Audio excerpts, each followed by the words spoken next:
For those of you who don't know me, my name's Karen Housknecht. I'm a professor in the College of Pharmacy, and I'm the course director for this experience we're going to talk about, the Cultural Competency in Healthcare course. So as course director, what that means is my job is to create this safe space for us to do our work in. But for this course, that does not mean that I am the only instructor for the course. In fact, this is a community course. So I am right now speaking for the teaching team, which consists of faculty and staff, not only from the College of Pharmacy, but from WCHP. I'm standing here welcoming you on behalf of our community members in Washington County, Maine, on behalf of community healthcare providers in Washington County, Maine, and on behalf of the students in the class who are also part of the teaching team, which is a little bit counterculture to how we normally teach classes and administer classes at UNE and most academic institutions for that matter. So on behalf of the entire teaching team, welcome to this conversation about our course.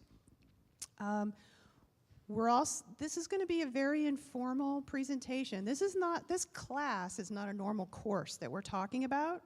So there's not going to be, the only PowerPoint slides are going to be photographs that are going to run that were taken on the experience last year. So you don't have to take notes. I actually have a handout that any of you who might be interested in taking the course can come get the handout it has information on it. But we want you to just join the conversation with us as we share our stories about this course. One thing I would like to do before we move into that is, because not everyone is familiar with this course, it's a new course, I just wanted to take a minute to just sort of administratively tell you what it is and how we do it.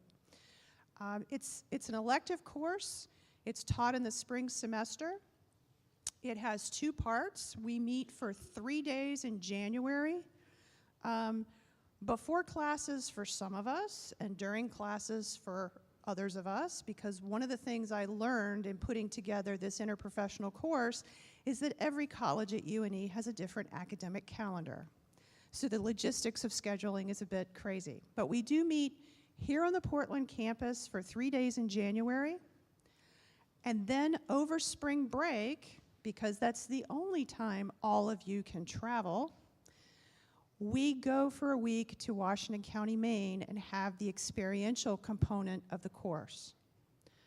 So the January part here on campus is about those of us in the course experience practicing building community, building an interprofessional community, and starting on this journey of building cultural sensitivity and cultural awareness. So we explore things like health disparities. We explore things like place matters. We explore how pharmacy students talk to PA students, who talk to faculty, who talk to patients. We explore all of that in the art gallery. So we take you out of your classroom and we do it at the art gallery. And one of the members of our teaching team, Ann Zill, is the curator of the art gallery. She's here. So that's how the course works in a nutshell. The objectives of the course are to practice working together as interprofessional teams and building community, to practice talking about ourselves and practice what I'm going to call vulnerable leadership styles, to learn about other cultures, to learn about other cultures in Maine, that you don't have to leave even the state to be experiencing some very different cultures. So that's, in a nutshell, what the course is about. The last thing I'm going to say, standing up, is that an important component of all human cultures, I think, and this course, is the idea of sharing our personal stories. Human beings have been telling their stories forever. And telling our personal story is part of being an authentic leader. It's part of building community. It's part of sharing how we're different and how we're alike. And there's no single story about this course. There's no single story about Washington County. So what we want to do is invite you to participate in our stories of our experience in the course. So who would like to start? Joe? Did I get volunteered? My name is Joe Wolfberg. I am one of the instructors. I'm connected with the PA program. And before I start, I wanted to have this wonderful opportunity to thank the courageous people who developed this course. We have three of us here in this room, and one person who's not here, Leslie Oakes, Karen Houseknecht, Ann Zill, and myself sat more than a year ago. And with, I use the word warrior energy and being courageous, Karen and Leslie carried this through the pharmacy program, and we became real. This is a little bit of also the history that Karen was talking about that is important to note in our university, is the courage sometimes it takes to step forward. And we learned this at the reservation when we went to Pleasant Point last year, that there are 4 components of involvement. One is you show up. We all showed up. We stepped in. We accept whatever this offer is. And one of the keys to success that we found is when you stay in. And staying in is a valuable tool. That means you've committed yourself to want to go through the experience, as we all have, who were there, and we live it. We live this experience today as part of our lives. So it wasn't something we went up and we did something, like we go into a class, you learn something, you take an exam, and then maybe you forget some of the material. This is something that becomes absorbed in our systems. That's all I want to say now. Thank you.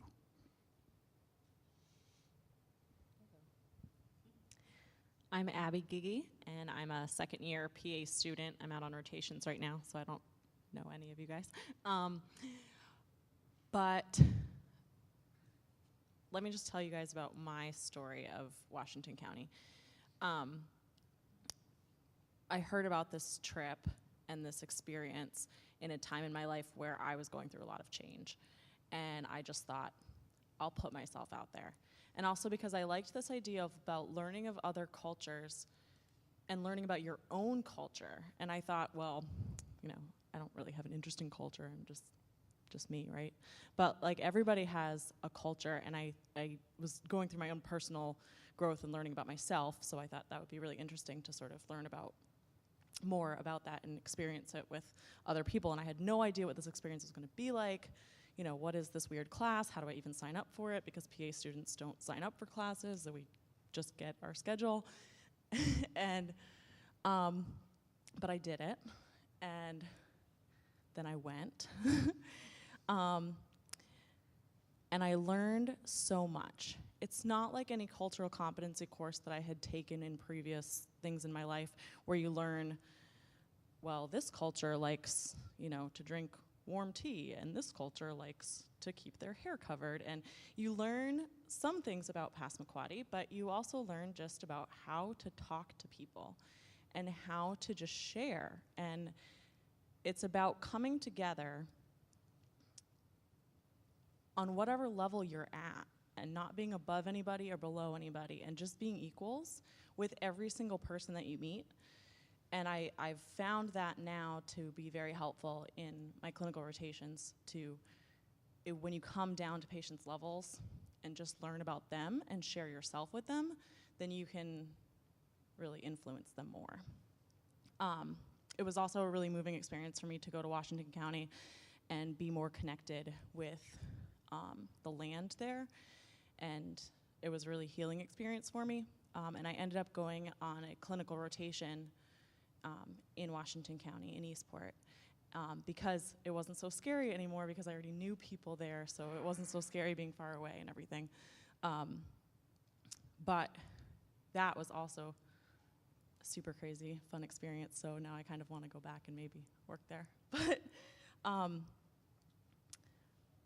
we did a little conversation about the class, just like we're doing now, at the Maine Primary Care Association conference or something. And I shared a little story at that point where you think cultural competency and you think of, you know, how people in our program are going to Belize, or how, you know, you can go to Africa and learn or something. You don't really think about just American culture and differences in people everywhere, even just in this room. And so I was recently on a rotation in Lewiston, and we get, like, you know, checked off on how well we're doing in our rotation on all these different things. How good are our assessment skills? How good is our knowledge? And one of the little boxes said cultural competency. And the doctor, like, laughed and made fun of the fact that that was even on the checklist. And he was like, this is a stupid thing. How am I supposed to measure you on this? What if you don't even have any foreigners come in? And I just thought, okay, he doesn't get it. Like, he doesn't get that culture is not just about foreigners, or, you know, dealing with people that are very different from you. People who might have grown up in a similar situation to you still have a different story from you. So it's really important to think about that with everybody you meet. So that's all. Is this okay? Yeah, that's fine. I'm Ann Zill. I had a couple of things to add to what is being said. One is the importance of the word immersion. You know, it's a course, but it's a different kind of course. It was very intense. It really was sort of leaping into the unknown with both feet, and without any certainty about what the outcome would be. Each one of us learned a whole lot from everybody else. You know, nominally, I'm the older, one of the elders, you know, one of the people teaching or something. But in fact, I'm sure I learned more than I taught. And I think that was true for all of us.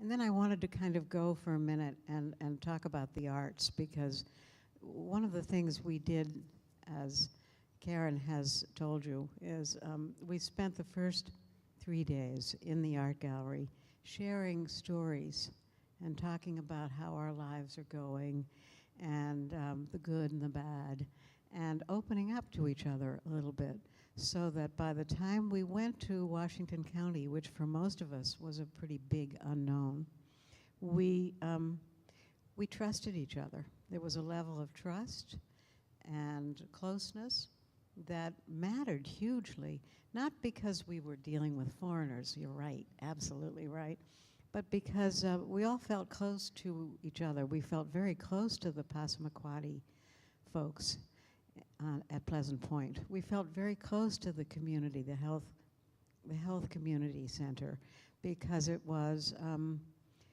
everybody was helping everybody else, and it was not perfect, but it was really good. And some people were verbal, and others were actors, and others were very visual, and we did things outside that were completely nonverbal at all. You know, we went and looked for an object that said something about us we thought was important. We gave each other permission to do all sorts of explorations and then share those explorations with the group. And at one point, Vera Francis had us acting out striking a pose and then keeping that pose as a way of showing your vulnerability, or defining what cultural competence might mean to you. Think about doing that by positioning your body in a certain way. Far out stuff that really, really worked. What do you think? Well, first of all, I want to thank Leslie, Joe, Ann, and Karen for putting the course together, because I've been in school many years. I'm an older school goer, and by far this is probably one of the most enjoyable courses I've ever taken. And when I originally, I'll put a plug in for it. When I originally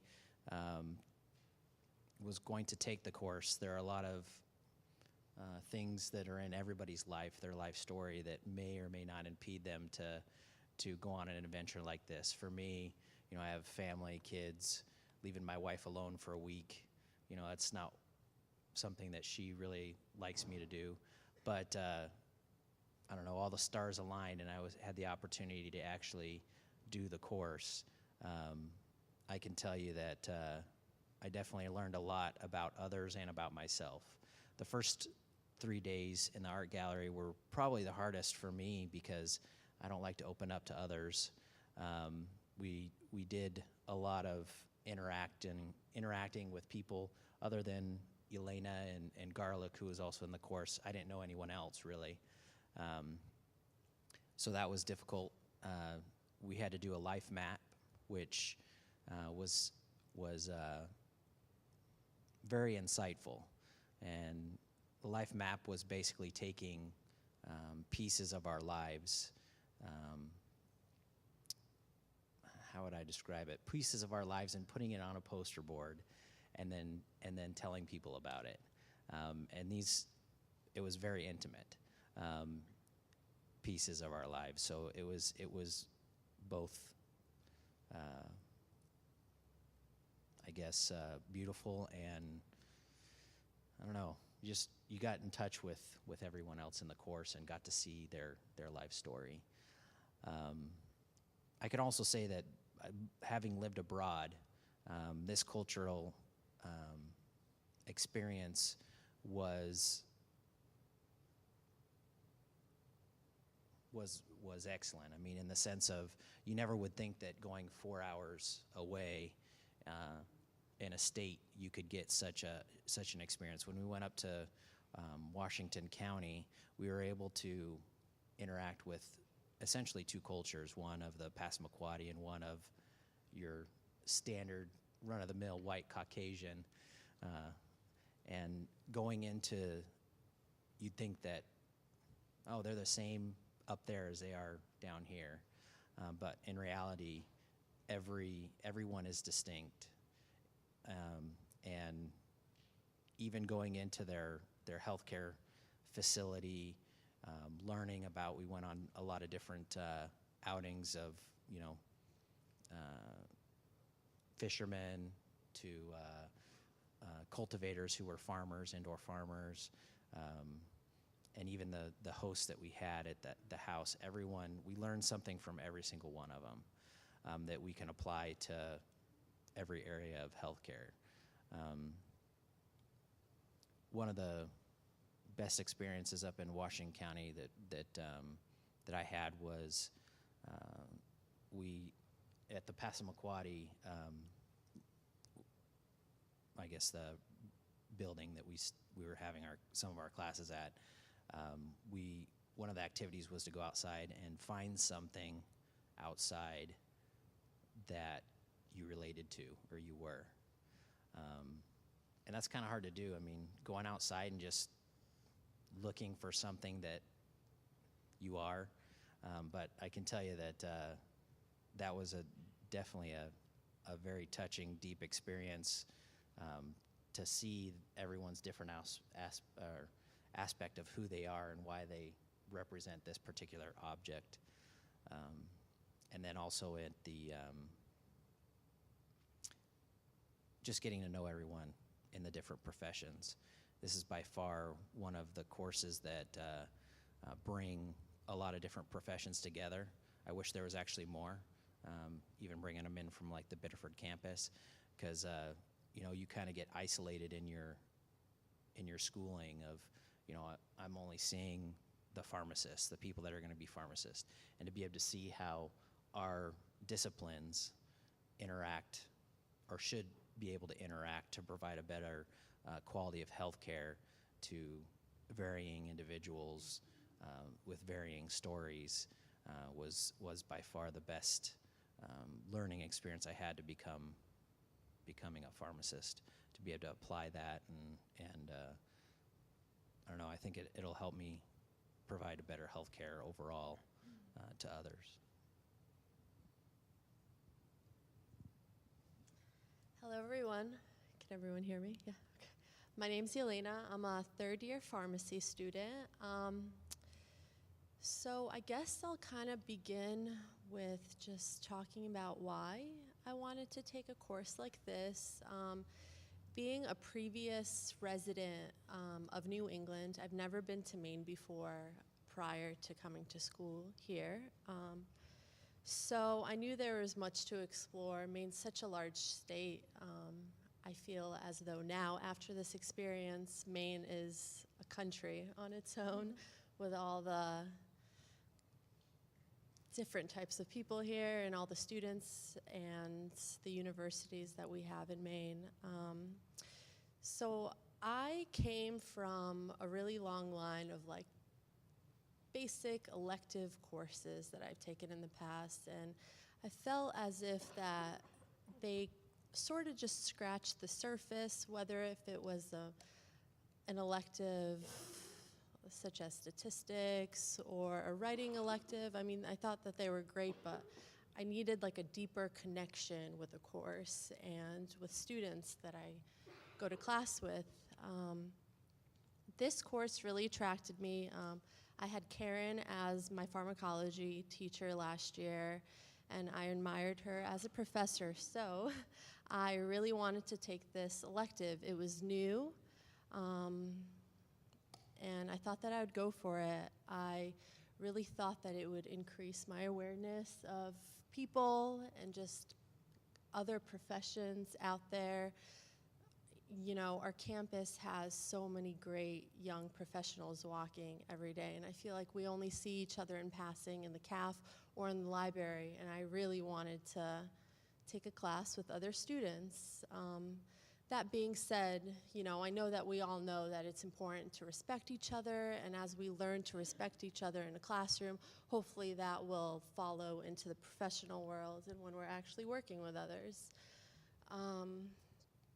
So, what Ryan was mentioning about the life maps, the class was kind of introduced. We got an email with a roster saying, you know, our class is going to start in January and prepare a life map. And I was like, oh, wow, like, what? I don't really know what that is. And I'm not used to being given no boundaries for an assignment. And I was kind of nervous. I don't know. I was like, are they going to like me after I share these things? And it was pretty difficult. I really enjoyed doing the life map. And just to add to what Ryan was saying, yeah, you would just compile events or people or anything that really touched you in your life, and we just all kind of shared it with each other, and it was really wonderful. So that being said, I'm going to kind of pass it on to someone else. That's kind of what I just want to add for now and feel comfortable with, and I'll add as we move forward. Thank you. Hi, I'm Adrienne McCauley. I actually teach in the physical therapy program, and I learned of this last year from an email that Joe had sent out, and was fortunate enough to be welcomed into the art gallery space for the January session, really wanting to learn more about it, to try to facilitate more involvement of our physical therapy students for the next go around of it. And unfortunately, I was not able to go up to Washington County, so I'm sort of the odd duck out here, because I had the first experience but not the second. And even at that, it was really very powerful, and I hope in sharing that experience with you all and with others that I've really been an advocate for the course. And for all students to participate, because it really, the word that I have used before to describe it was transformative. And as others, I have always, I've taken lots of sort of didactic courses around cultural competency and tried to, embody a lot of the principles, but I don't think that I ever really experienced it in the way that I did. And again, this was just in the art gallery across the parking lot with the folks you see here. This, as was said, this was not a trip to Ghana, which is a wonderful opportunity, but this was just a simple little gathering. And I think that the openness of everybody that came into that room, the willingness to be vulnerable, as Karen said, and the life maps were truly moving. And really, I think the idea that for me it comes down to is that understanding ourselves helps us to understand others better. And that, cultural competence may not be exactly the right phrase. It's asking the right questions and being open to the answers. And I think that's what that experience in January taught all of us, is really how to do that. And of course, the stories that have come back and been shared subsequent to the trip to Washington County, that just continued to blossom and to enable that to happen. And I think that people have alluded to it, but I think the importance of that January session to, as people have said, build community and to understand one another and to have a trusting group of people with whom you're going to go on this adventure with, and to really, embody the interprofessional bit so that you are sharing that experience with each other, and in that way very supportive. And for me, I hope to be able to go up to Washington County this March, and there is definite anxiety with that. Leaving family, leaving work, meeting new people, and knowing that the group that will go will also have that opportunity to form the little community, a little family, so that you can help each other through and celebrate the joyous parts too, because from what I hear, they had a great time. But there are struggles, and to know that you have people who are there with you. I just want to add, I was thinking while you were saying that about how life kind of gets in the way sometimes, and how, it's great. I had all these thoughts before this class of oh, I love doing all this great stuff and being wonderful and blah, blah. And then you think, okay, well, I can't really apply that to my life because I have this and I have a dog and I can't get out of here and da-da-da. And doing this class was about putting yourself out there and integrating the things that you believe in into your actual life, instead of just saying, yeah, I believe in cultural competency, blah, blah, blah. And you have to really put it into your life. And that's what doing this class is for me. But you don't necessarily have to sign up for this class to do that. You can, I guess I'd challenge everybody to do that in their life. And then the other thing that I wanted to say was that the interprofessional aspect of it was really awesome, I think, because you guys are all students in our campus, so you know that there's always talk about interprofessional collaboration, and a lot of it is just the fact that you guys are all from different things and you're sitting in the same room, but how many of you are actually talking and collaborating on projects or things like that? It doesn't really happen a lot. But when we were in Washington County, we sat in the family room and, talked about pharmacology, so it was great to, as a PA student, have a pharmacy instructor be there to explain medications to me, or social work students were with us too, so it was great to kind of have that with them. When I went on a rotation up to Eastport, there were physical therapists there, so I kind of took it upon myself to try and facilitate that. So I would like to challenge you guys on this campus to actually meet someone from a different program and try and actually maybe study together or get together and have lunch together and learn things from each other's programs, because it's amazing how much people don't know about the other programs. So. I forgot to make this sort of point, since I run the art gallery here. The arts are a unifying element in education. In case you guys haven't discovered it yet, I'm discovering it now for myself.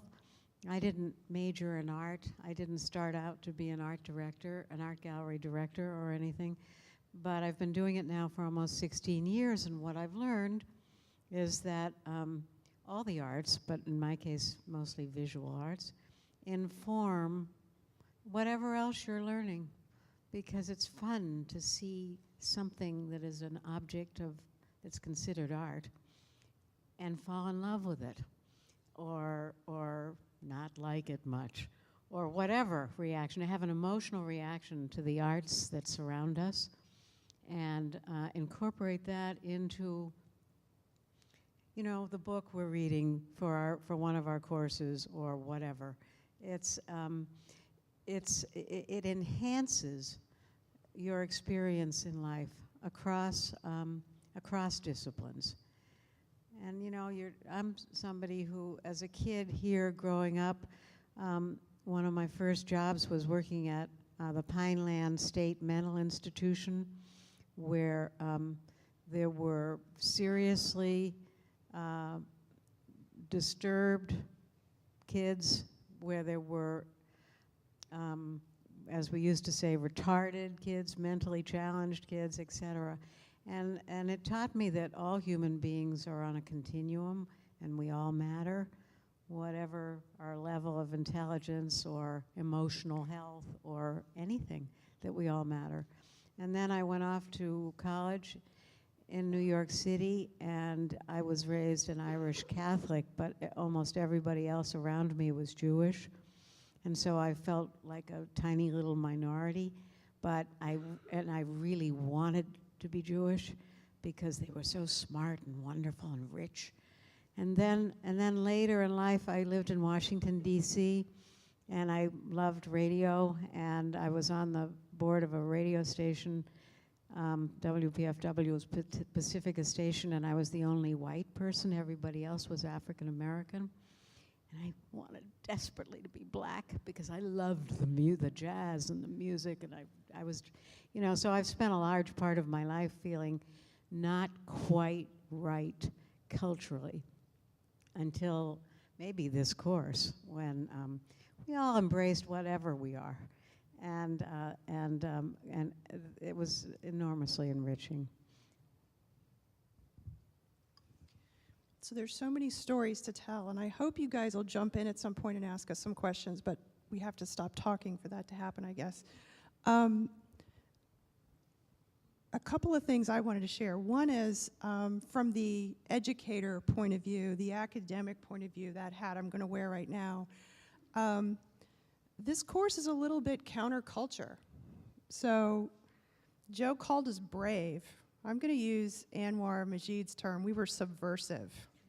Because anytime you do something that's really different, at least in the culture where you sit, you're going to get told no, and it's going to scare people, and it's like, I don't get it, and how to. So we were a little bit quiet about what we did. And an important part of this class is it's not just another class. It's not just another elective with PowerPoints and didactic. And it's also kind of different from some of the other experiential courses we have. Not better or worse, but different. And for me, one of the important differences that we were very purposeful about was deconstructing some of the barriers that we put up in healthcare education. For example, I chuckled a bit because my pharmacy students before class kept asking me, well, we're meeting in January before classes start, what's the dress code? Because in pharmacy, we have a dress code. I'm like, I don't care, wear whatever you want. That seems very simple. This was kind of a little bit radical. And one of the most important things to me that I looked them in the eye and said, please do not, whatever you do, call me Dr. House Connect. My name is Karen.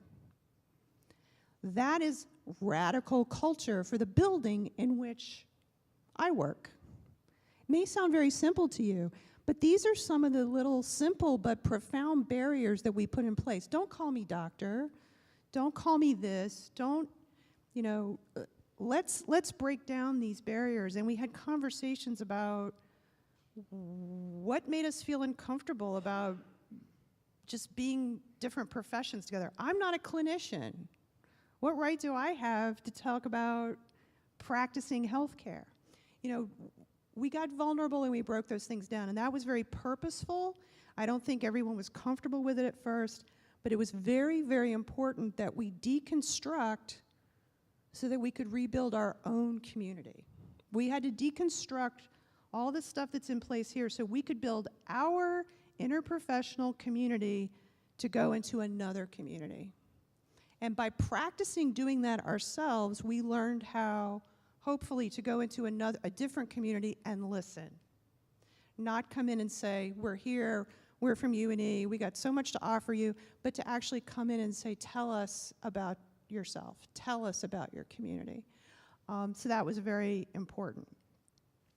The other thing I will say before I hand the microphone off is I'm so very aware that our other teaching team members are not here, not just ones from UNE, but our teaching team members from Washington County. Because the other thing that we did that's a bit counterculture, so the stuff that goes on behind the curtain that you students don't see if we do it well, is that we handed over the curriculum for the Washington County piece to our partners in Washington County. They designed it. We didn't exactly know what was going to happen when we showed up. We trusted them. As someone who, you know, the show must go on and we got to have the good show, it was a leap of faith that our community partners were going to step up and do it.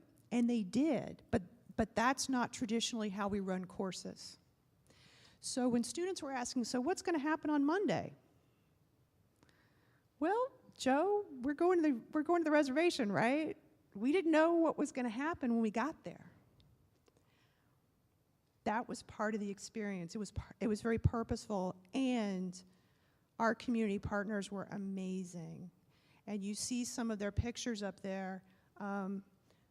Georgie Kendall, who's this beautiful blonde woman with a big smile, she took us into the community to meet the lobster fishermen and to meet folks who run greenhouses and run different businesses in town. And she took us out to her land where we went snowshoeing, and you see some sauna pictures, people in bathing suits in snow. That was all at Georgie's house. What was that about?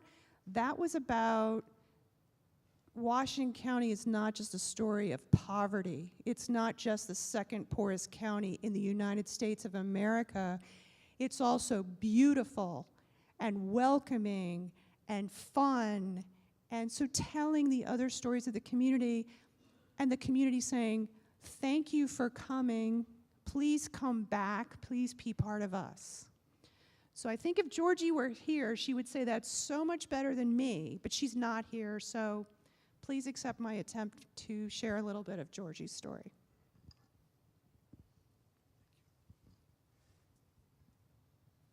I'd like to speak now a little bit from personal experience for me. I had been in the military. I've lived in the Caribbean for periods of time.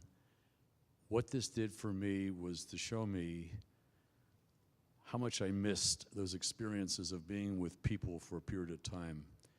The folks sitting alongside of me here became my family. They still are my family. We talked about closeness. We would have our meals around, we stayed at a B&B, all of us. We would have our meals around this beautiful oval table. So we were never assigned seats as family. You know, you take your seat, and then later on you might decide to take a different seat and move to the other side. So we really had an opportunity in the growth of going up together in a van, in two vans, and establishing community down here to be able to be up there and get to know each other better. At night we would sit around the fireplace in the living room, and sometimes it was conversations about healthcare or pharmacy, and sometimes it was just plain old get down and sing. So we had music, we had song, we had sharing stories, sometimes we had light beverages, but it was a great opportunity to get inside each other's hearts and souls. That's the beauty of this. The pictures you're seeing here also from our B&B, when we went out to go to the reservation, we had 3 wonderful teachers there. Duke Francis, there was just a photograph of him before, a medicine man there, who's in charge of the sacred grounds, the sacred land. And he took all of us to 3 sacred places.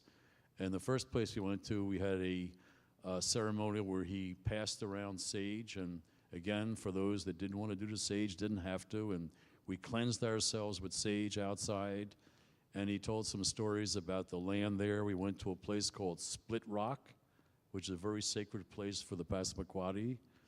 And the last place we went to was a place outside behind the museum where Ryan told the story about going out and finding our talking piece.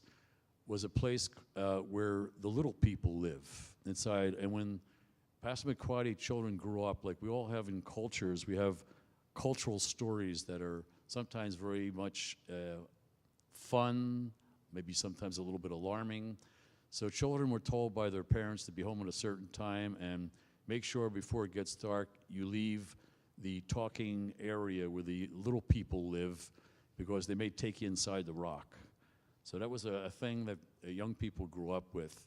But it's a very sacred place. We learned about over hundreds of years, and I say the word abuse, poverty, changes that were made for the people, not with the people, for the people. We learned about the sacred waters there because they are fisher people. They fish the waters, hunt the lands, and when they put this causeway in, how that disrupted not just their environment and their fishing grounds, but their livelihood, the environment there. So we had to be very, very cautious and careful what we brought as white people. And when we left, this was the most beautiful thing. Each of us, we made a totem. We made a totem down here. It went up in pieces. And hope I can say this without getting too emotional. We put this piece together at the museum, at the classroom we were with the tribe, and we presented them with a piece of each of us on this beautiful, I would call it totem or tapestry piece. Had a little piece of each of us in our lives. It was so well received by the tribe as it will live in the museum. So every time we come up, every year we will add something to it. Each of us can bring something to put onto the tapestry. What greater honor between communities than to be accepted as brothers and sisters of a community where we came as strangers, and we left as one. It was a very, very warm and beautiful experience. Do you guys have questions or comments, or does anybody want to be brave and put themselves out there and ask anything, talk about anything, hang out a little bit?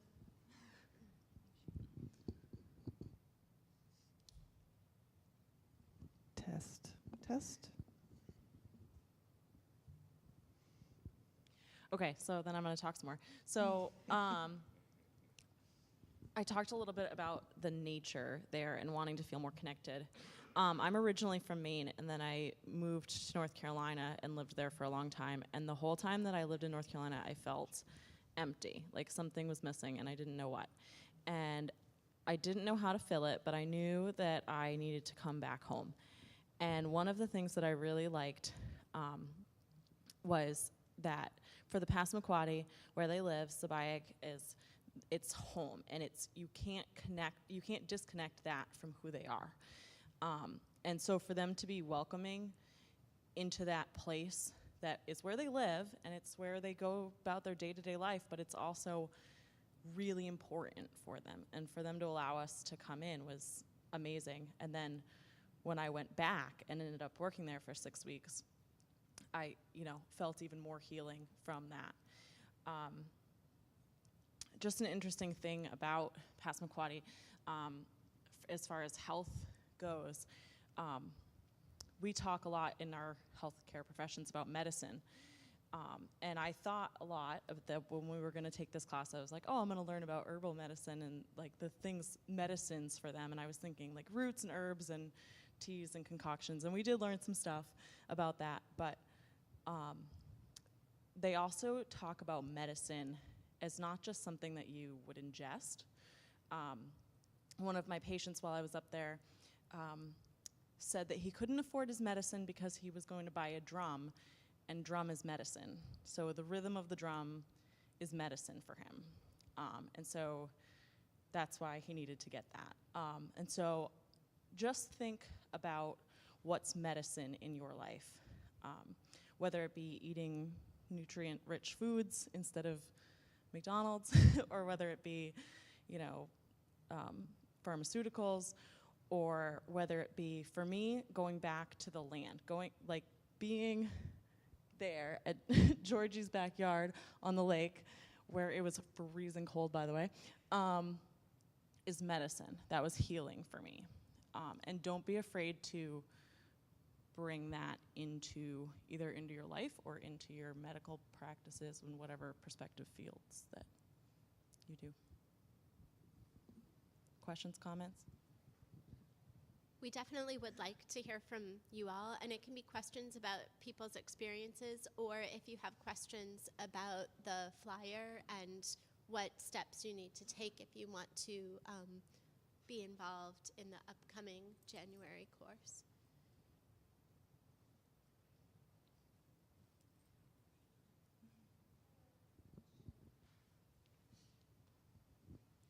Hi, my name is Tara. I'm a third-year DPT student. I was just curious, you had mentioned a couple of things like making the totems and a couple other things that happened in the course. Is there anything else really what kinds of activities did you guys do between January 10th and March 16th that, that would be significant coursework? Do you want to talk about that, Virginia? Assessments. So we did a variety of things. So during the January portion, we did things from make life maps to write poetry to we had journal prompts. And one of the things, there's so much we haven't told you, even though we've been talking nonstop. A big part of the course, especially for pharmacy, was we talked about health disparities. And why I say especially for pharmacy, we learn by interacting with the other health professions that all of our curricula are all different. We were dreaming this class up and thinking about pharmacy. This is really a first step for the pharmacy curriculum in terms of cultural competency, but also in our curriculum we don't do a deep dive into health disparities. So we spent some time learning about health disparities, using various ways to do that, and there were writing prompts, so there was journaling. And then between the January experience and the spring break experience, the students wrote a bridging paper. So they were mindful. So they didn't lose what happened in January. Also, there were a couple of seminars that the students participated in and had journal writing to go along with that. So for some of you, depending on your program, you might be used to journaling and writing prompts. For pharmacy, not so much. So, but these were the kinds of assessments that happened. And then after the Washington County experience, the students gave an hour-long presentation to the UNE community. I don't know if any of you were able to come to that, but the students drove that one, not the faculty. So that's kind of, does that answer your question around the assessment piece? And if nobody else has any questions, I actually do have another one. There's it seems like it's kind of expensive to participate in the Immersion Week. I was just curious if there was any scholarship opportunities or grants or any sort of way that you could get funding, because, as a grad student, none of us really have any extra money, but I was just curious if there was anything like that. So there's not a formal program. We realize that it's not free. We actually try very hard to keep the costs down.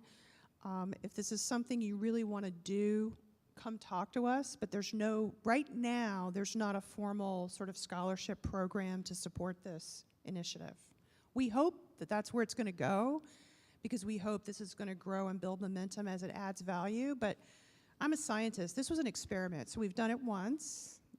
Last year, nobody knew about it. We're about to do it the second time. As we build success and student interest, that also helps us generate support to do things like try to find scholarships and support for students.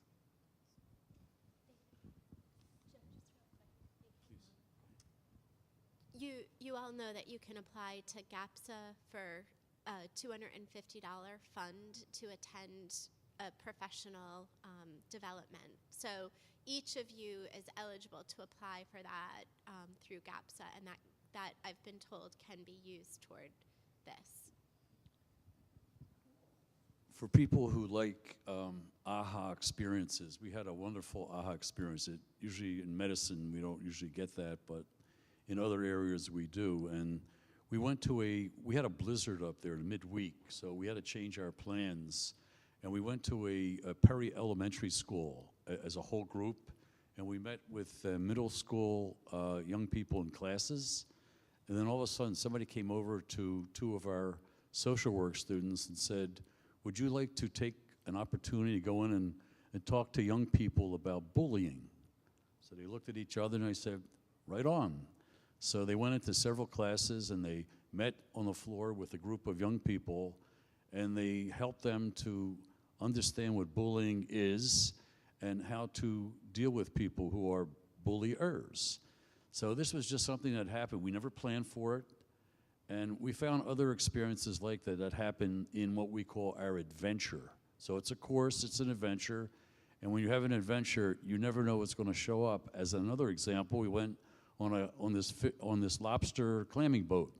And all of a sudden, the gentleman had been out earlier, pulls out this big barrel, and here are a bunch of wonderful scallops. So we opened up some scallops and we ate some raw scallops. Delicious. I never realized how wonderful, right out of the sea, large scallops are. So you never know what happens on our adventure. So here it's pretty well, as we've said, it's documented here. When we go up to visit someone in their culture, we know from last year it'll be sort of like this, that, and the other, but it's the excitement of going someplace and not have everything spelled out except one important area, and that's safety and security. So we make sure that that is of utmost importance to all of us in our learning. Can I just respond to the financial question? I don't know if it's the same as last year, but you can put it on your student loans. You know, I didn't come up with that money in hand. I also don't have any money as a graduate student, but I just figured what's an extra couple bit of money on my multitude of student loans. So if it's something that you want to do, I feel like you shouldn't let that stop you. But then again, I'm not that responsible. That's exactly what I was going to tell you. I have 4 kids and a wife and don't have any extra money, so there is a financial aid exception with in the scheme of thing, especially for pharmacy. It's a very insignificant amount. So if you're even thinking about it, I would highly suggest doing it, because you're not going to get a cultural, different experience like we did up in Washington County for such an insignificant amount of money.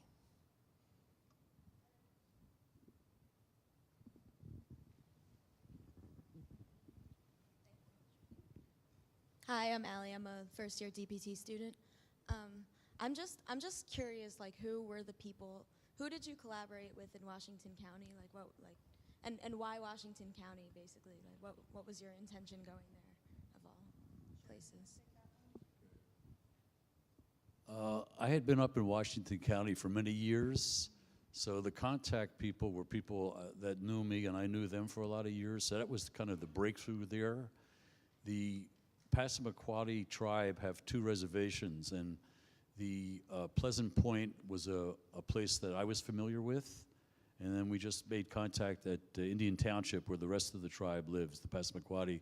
So it was very easy to go to people that we knew each other, and we had trust with each other to sit down and say, as our community partners up here, would you be willing to take responsibility for developing whatever your curriculum or curricula could be for us?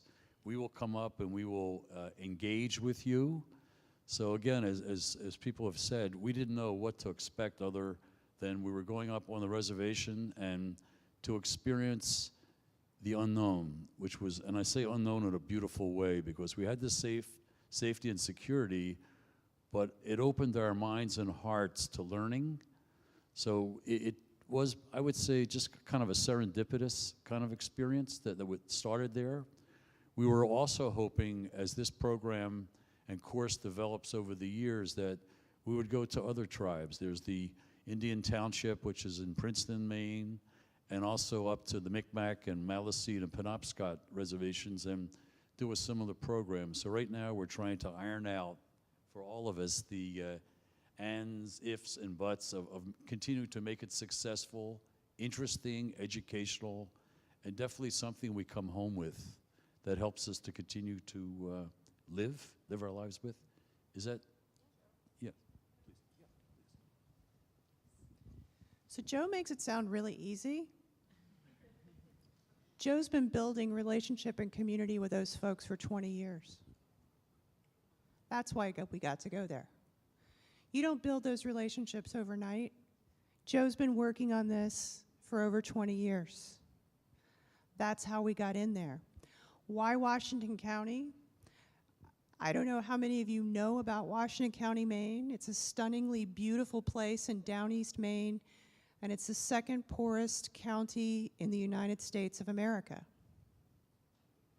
And we don't tend, a lot of people don't tend to think of Maine, we think of it as vacation land and Bar Harbor and these beautiful places, but there's a lot of need, a lot of health disparities. There's a long history of challenges between the natives and the non-natives. So there's a lot of need there, and because Joe has spent so many years building trust with that community, we were allowed in. So he makes it sound like, oh, it was serendipity, no big deal. It was a very big deal. Thank you for asking the question.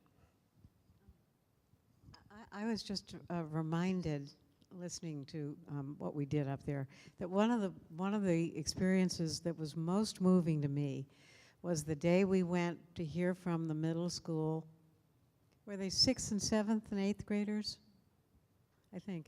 In 2 different classes. We went from one class to another, and they were mixed classes.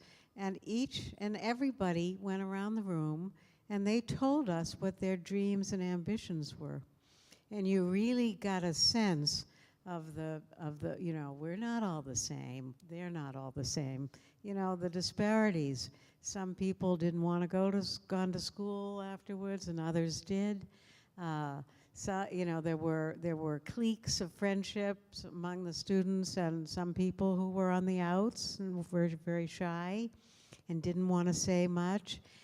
You know, no surprises, but if it's the 2nd poorest county in the United States, you could feel that in a way. You know, it came across with these young people and their dreams or the lack thereof. And it was extremely moving to me. And then we all went out and played games on the gym floor afterwards. Dodgeball. Thank you. I hope somebody else wants to say something besides us up here.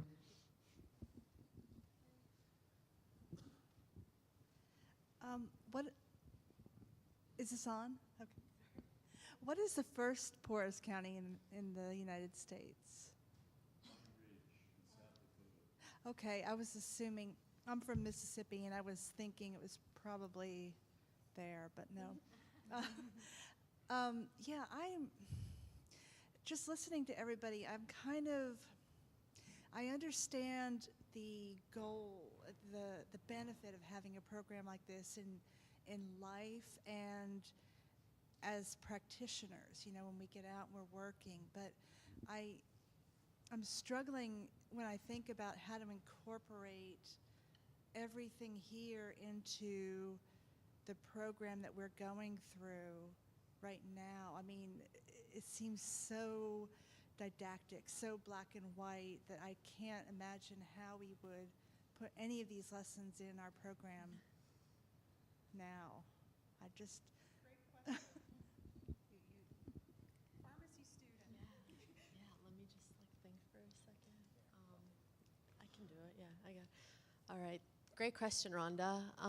So yeah, I think that in our curriculum, I feel like we don't get enough about disparities in culture.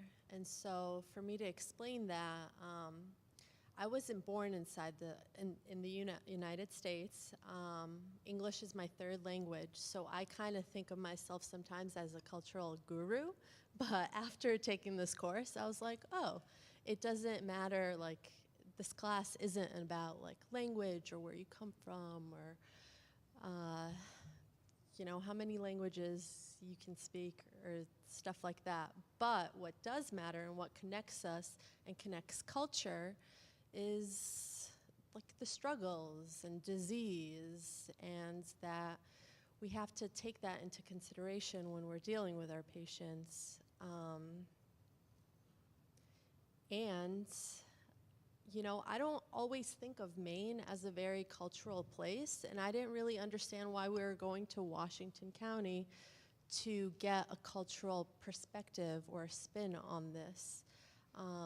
And as our experiences flourished there, I understood that it was because you have to realize that, you know, I mean, we know that in Native American culture, like diabetes, alcoholism, like I had the idea that, oh, maybe we'd be speaking to these patients about that, but it wasn't. It was very open, and learning how people cleanse themselves, and how Abby was saying, you know, like the drum was the patient's medicine, and just being aware that not everyone likes medicine. And it was tough to kind of hear some stories where people don't believe in pharmaceuticals at all. I mean, it was really hard for me to just like sit there and be like, wow, okay, like I kind of want to explain some things to you, but I really value your opinion, and that's okay.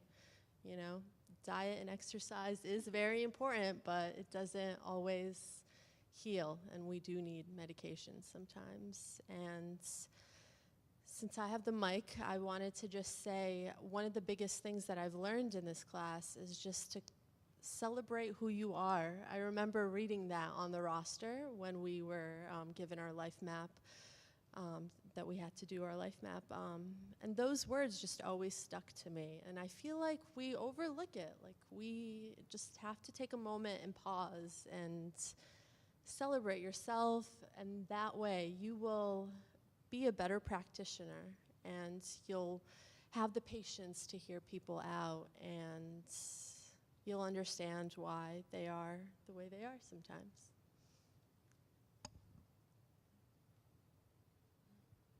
I'll give you a very specific example that's it's a little too simplistic, but this will give you the idea.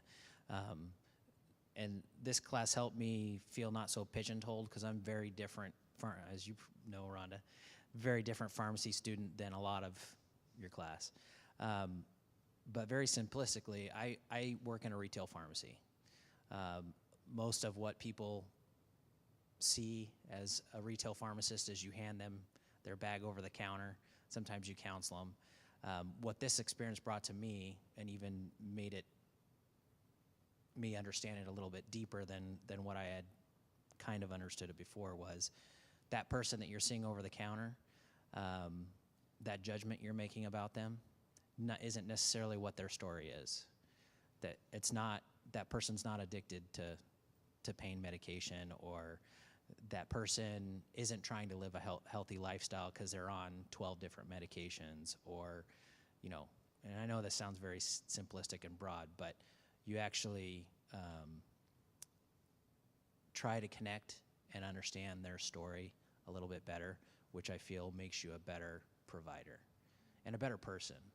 And you can apply that in any profession, whether you're, PT, pharmacy, social work, especially in social work, I guess, because you have to understand the person. But if you understand their story a little bit better, you're probably going to be able to provide a little bit better care, whether that means with their medication or just being there as a friend. Because I've noticed that a lot. I've worked with some good pharmacists, is the relationship you build with your patient and how well you understand them is where you're at in providing the level of care. So if you don't understand their culture, you don't understand their life story, then you're limiting yourself as a provider.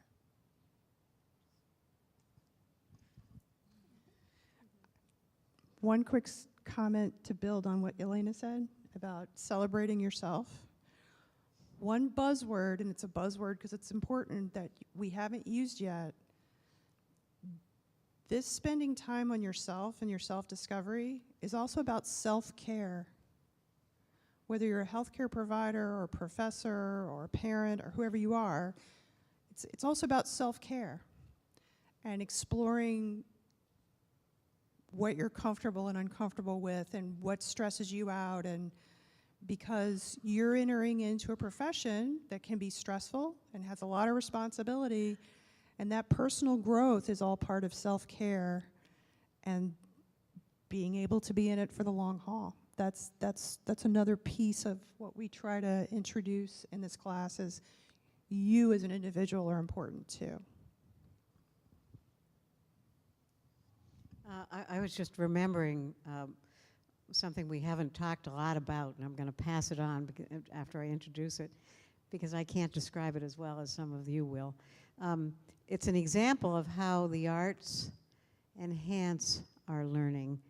And Vera Francis, one of the Passamaquoddy teachers we had, began a sort of threaded storytelling so that each of us would start a story and then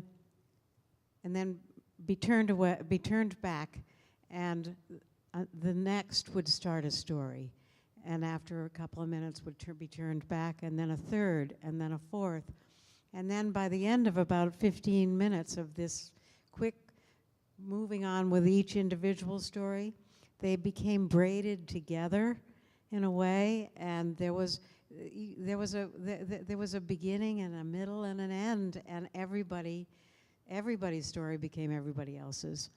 What else would you say? Because I think I left out a couple of things. Well, I just want to pick up on what Ryan was saying and in response to your question, how it relates to what you're doing now. And I said it earlier, but maybe I can elucidate on it now.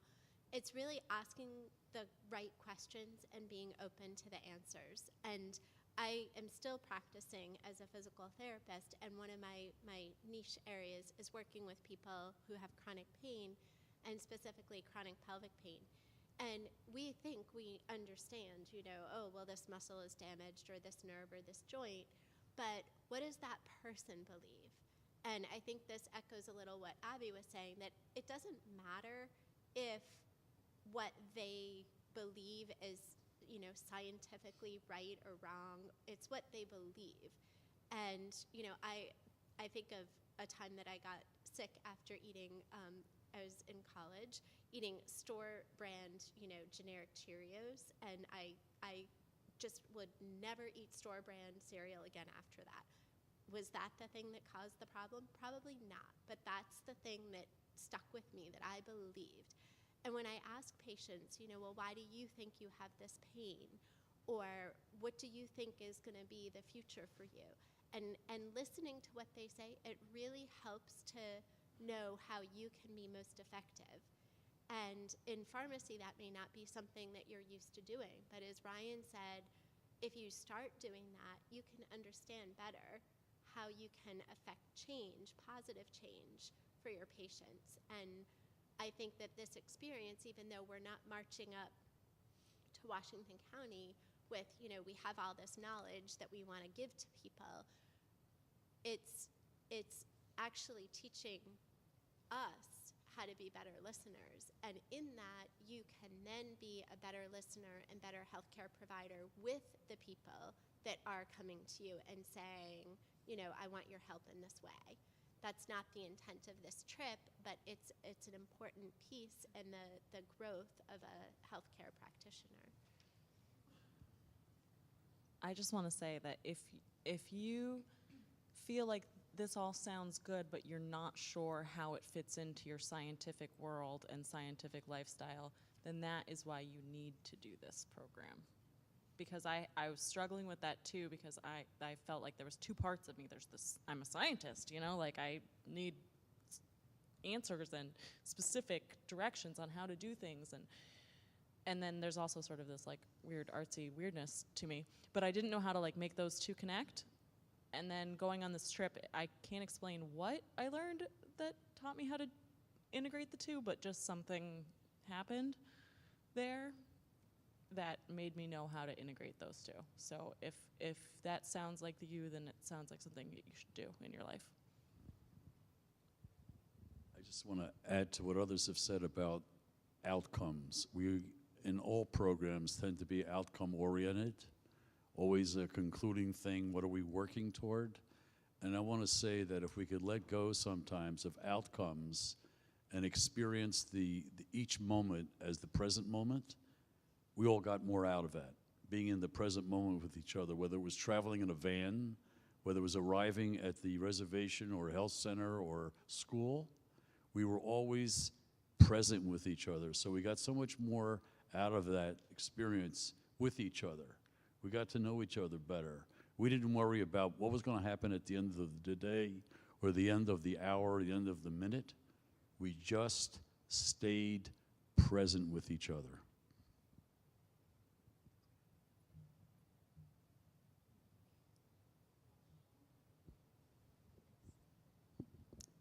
Do you guys like follow up with is there like a follow-up to this is my question?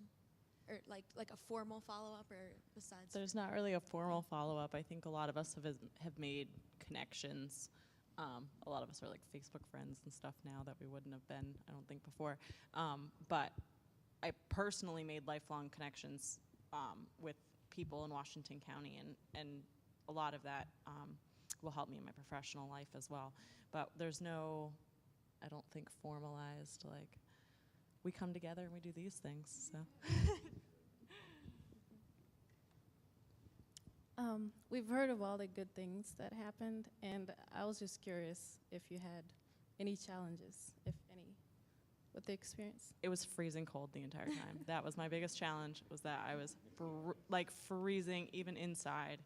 I was freezing cold, and I was like, how can I be this cold constantly? And that was my biggest challenge. Yeah, it was definitely really cold. Just to go off what Anne was saying about like the story braiding that we did, and this was kind of involved in our IPEC event last year. I don't know if you attended, but that was really uncomfortable for me. I don't like to, I don't know. It was just, I can't even explain it. It was just very uncomfortable, but that's okay because I acknowledge that and just move forward. You were so good at it. Oh, gee, thank you. And it was freezing cold. We just stayed so close as possible to the fireplace, the fire going in it. The seats on the dining room chairs were really bad. If you're connected to the electronic world and you can't leave, don't go.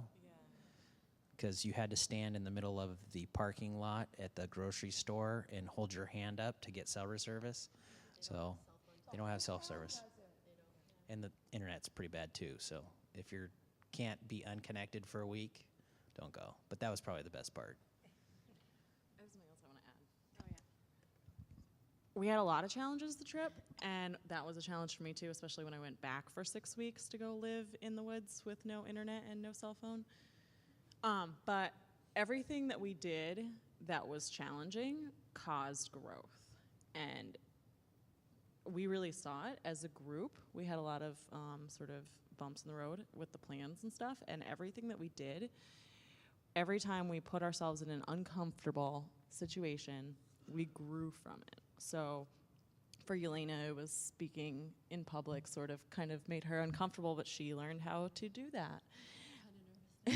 And you learn that it's okay, and sometimes you can get through things that you're not good at. For me, being in a situation where I was putting myself emotionally out there was uncomfortable. For others, it was trying new foods that, you know, because we ate at the bed and breakfast as a community, and so people that were picky eaters were like afraid of that situation. But then they learned that they can grow, and they might like things or they might not like things, but at least they knew that they are brave enough to challenge themselves. So everything that was a negative experience, we really turned around to a positive one, I think, except for that it was cold. Anybody? Any other questions or comments?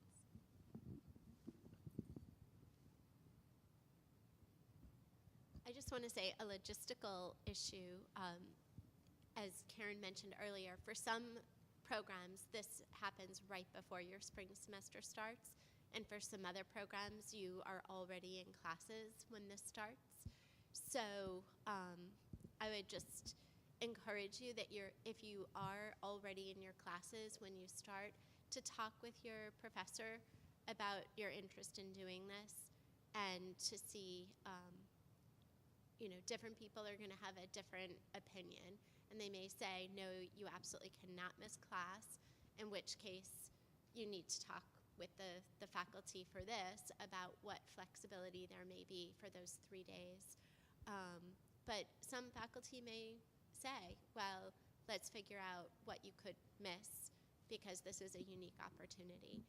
And so if this does overlap your semester, I would just encourage you to still be open-minded about that. The schedule is 9 to 5? I don't remember. It's 9 to 4:30. Thursday and Friday, it's half day, like 9 to 12. Yes, I have that memorized. Why is that? Come talk to us. You should, hopefully you know by now we're pretty casual and laid back, and we're happy to talk to you. And I have to say, last year, this experiment where, you know, we're trying to glue all these things together, faculty and CHP especially were so patient with me and pharmacy, not knowing how UNE works, and what do you mean all of us have different academic calendars? They were so willing to work with us to make it work. So that's one of the wonderful things. There's so many supportive people of this program, and we try to be really flexible. We try to make this work for people who really want to do it. And I have to thank the students for the first year, because they were so brave to sign up for this thing. They had no idea what it was. They gave up spring break. They spent money. Even though we all live in Maine, we could not imagine that it was that much colder there. It was, you know, the age range living in the house was 8 to 70 something.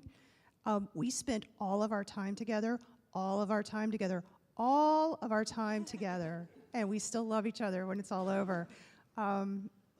Just everyone came with a great attitude, and that was just a blessing to all of us. So thank you for coming to this and participating and letting us tell our stories, because it's important to us. That feeds us too.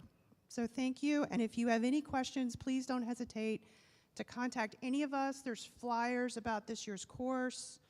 Thank you.